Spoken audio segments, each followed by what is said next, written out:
Hey everyone, welcome to the Horror Show. I'm Cecil Laird. Fuego here. Derk, Harron. Back with another review for you guys, and this is for a movie that is once again on Netflix. We've been covering a lot of these because they're pretty much the easiest to get to, and there's a lot of movies on there that we've been wanting to see anyway, including ones that we've done a trailer reaction for, which this counts. And lots of people have Netflix too. Exactly.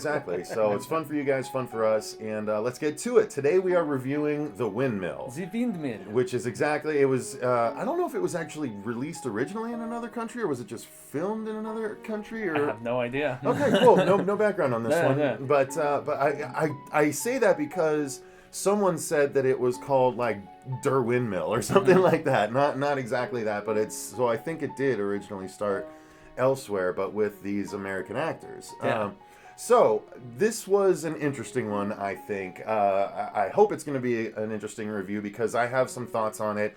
But we are going to do it like usual, where we're going to start with our overall thoughts, then get into the story, then get into the acting and the effects and all that good stuff. So overall, I had fun with this one. There's definitely been much worse slasher type movies out there, and a lot of what saved it, admittedly, for me, and raised it out of just the normal tropiness is the gore. There was a lot of fun gore for me. So I liked it.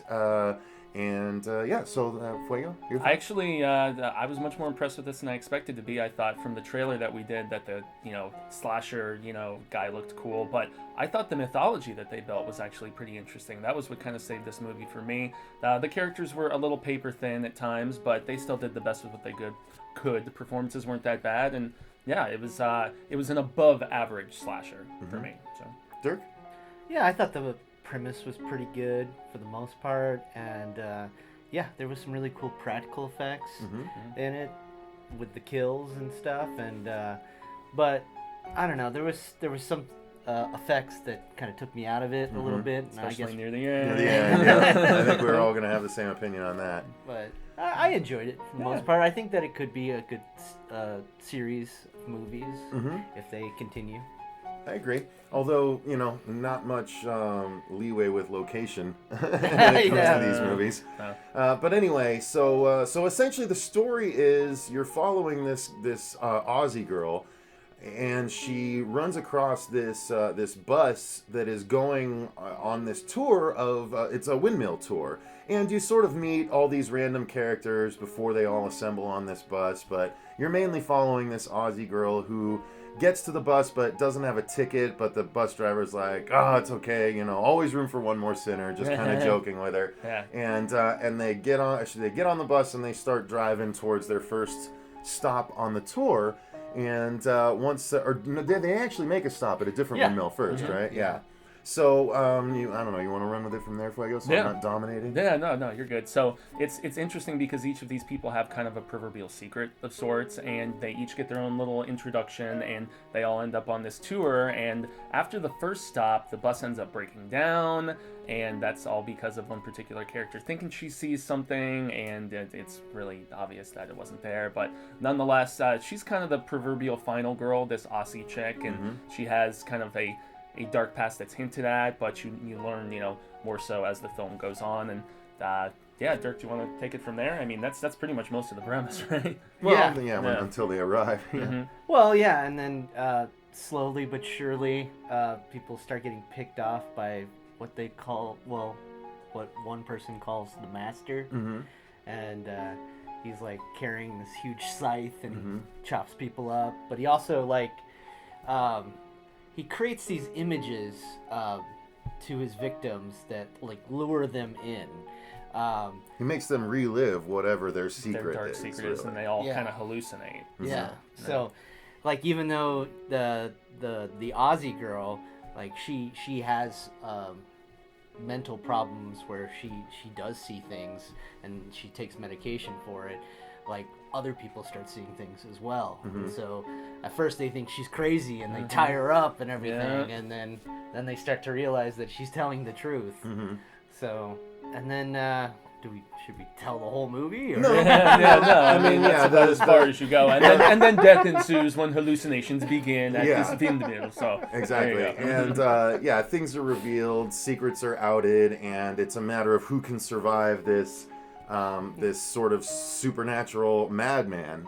It ended up being just a lot more satisfying than I thought. I mean, I thought the end had a good, appropriate horror movie twist, you know. Yeah. Again, I was happy with the gore, but overall, I was just more satisfied with it than I've been with a lot of the horror recently. So I enjoyed it up until that point in the end. But let's talk about the acting, like you said.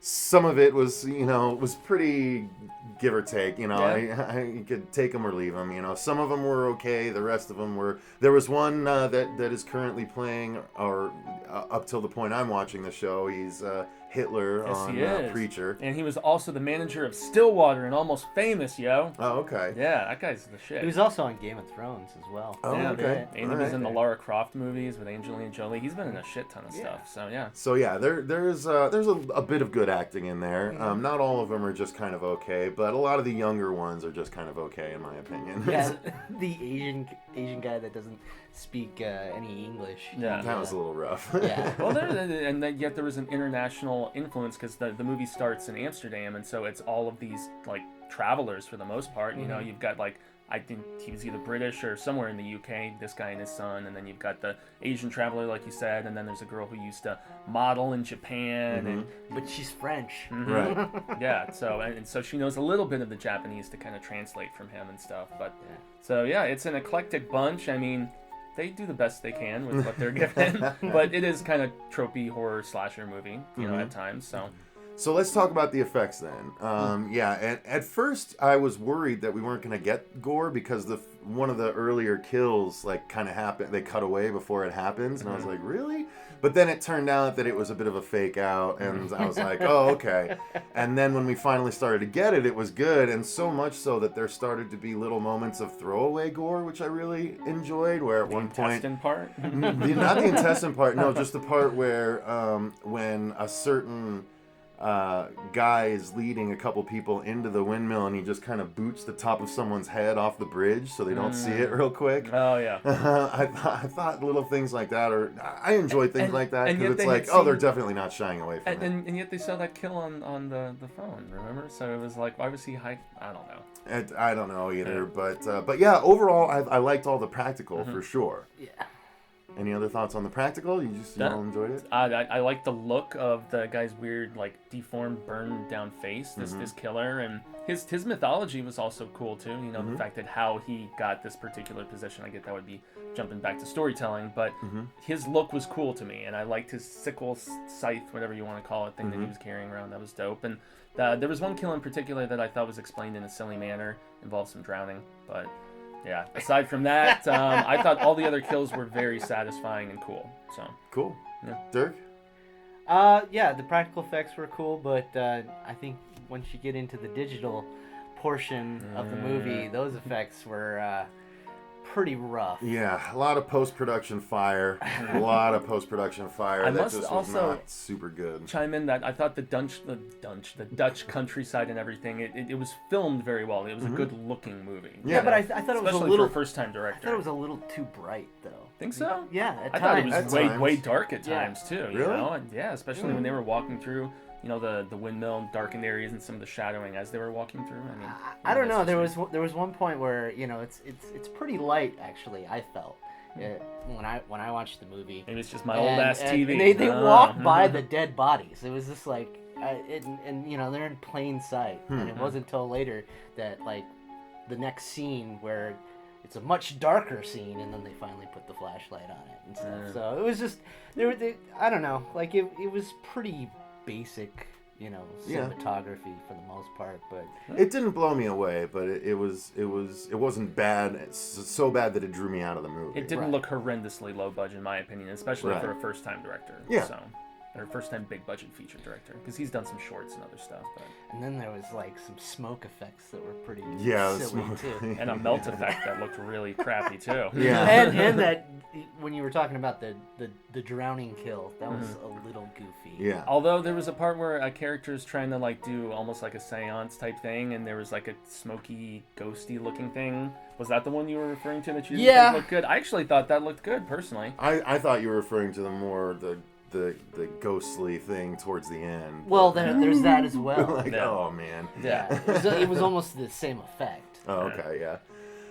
So there you go, guys. It was a bit of a mixed bag, but overall, we seem to enjoy it, even though there's not a whole lot we can point to say that, yeah, that's the reason, but there's also not a lot we can point to that ruined the movie for us. So I think it's worth watching. I mean, it's only like 80-something minutes of your time. I mean, and it's free on Netflix. Yeah, you know? exactly. And it does, without being too spoilery, it leaves room for more entries, and I thought the mythology was cool. And that, I don't know, they kind of made you think an ending was going one way, and then bait and switch, and then you're just like, oh, okay. And there's a possibility that the windmill could pop up anywhere. That's true. So that's true. It doesn't have to be in Holland. That's true. Necessarily. Well, there you go, guys. Yeah. So that's our opinion on The Windmill. Let us know in the comments down below if you've seen this one, and if so, what did you think of it? If not, does this review make you want to see it, or are you going to still avoid it? You let us know. I'm curious what our effect is going to be here. So thanks very much for watching. Until next time, I've been Cecil Laird. Gracias, Jaime, and Fuego. Derk, Harron. Make sure you follow us on Twitter at HorrorShow666 and on Instagram at TheHorrorShow666. And if for some reason you are not on our Facebook page, that's Facebook.com/The Horror Show channel, which is the same as our YouTube address. Get on it. Thank you guys very much, and remember, stay scared. I liked how they powered the Yeah. The blood of its victims.